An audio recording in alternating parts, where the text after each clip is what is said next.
Hello everyone, আসসালামু আলাইকুম। সবাই কেমন আছেন? আশা করি সবাই ভালো আছেন। আর আপনাদের দোয়ায় আমি অনেক ভালো আছি। তো এখন আমি যেখানে আছি এটা হচ্ছে মাওনা ইউনিয়নের 3 নং ওয়ার্ড তথা সিংদিঘি কেন্দ্র। তো আপনারা সবাই জানেন গাজীপুরে শ্রীপুরে হচ্ছে উপজেলা চেয়ারম্যান নির্বাচন হচ্ছে।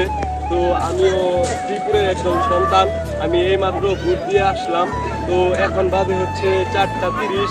তারপরেও কেন্দ্রের পরিস্থিতি অনেকটাই ভালো। ভোটার পরিস্থিতি এখনো অনেক ভোটার উপস্থিতি দেখতে পারতেছি আমরা।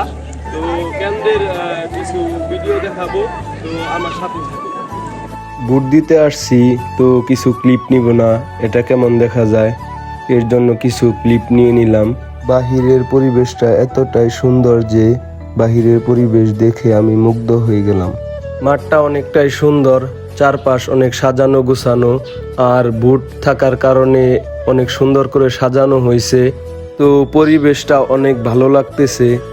আর ভালো লাগার পিছনে একটি কারণ রয়েছে, আমার আদরের রাজকন্যা রুবাইয়া জান্নাতকে আজকে ফার্স্ট আমি বুট কেন্দ্রে নিয়ে আসছি। তো এটা অন্যরকম একটি অনুভূতি। এখন হচ্ছে বিকেলবেলা, বুট দেওয়ার শেষ সময়, তারপরেও ভোটার পরিস্থিতি অনেকটাই বেশি।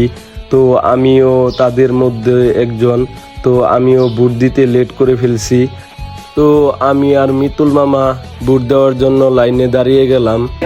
আমি আর আমার মামা বুট দেওয়ার জন্য লাইনে দাঁড়িয়ে আছি। অনুভূতিটা একটু অন্যরকম। তো আমরা একটু পরেই বুট দিব। তো বুট দেওয়া শেষ করে বাহিরে বের হলাম। আর মাঠের এখনকার পরিস্থিতি এরকম, অল্প কিছু ভোটার বাকি আছে বুট দেওয়ার জন্য। তো বুট দেওয়া শেষ করে মাঠের চারপাশে সবাই বসতে শুরু করেছে। বিকেলবেলা বুট দেওয়া শেষ করে সবাই একত্রে গোল মিটিং করে বসে যে আজকে কেন্দ্রের কি অবস্থা, কেন্দ্রের রেজাল্ট শোনার জন্য। তো আমিও রেজাল্ট শোনার জন্য বসে পড়লাম। তো আজকের ভিডিও এই পর্যন্তই। সবাই লাইক কমেন্ট শেয়ার করে আমার পাশে থাকবেন। সকলকে ধন্যবাদ। আসসালামু আলাইকুম।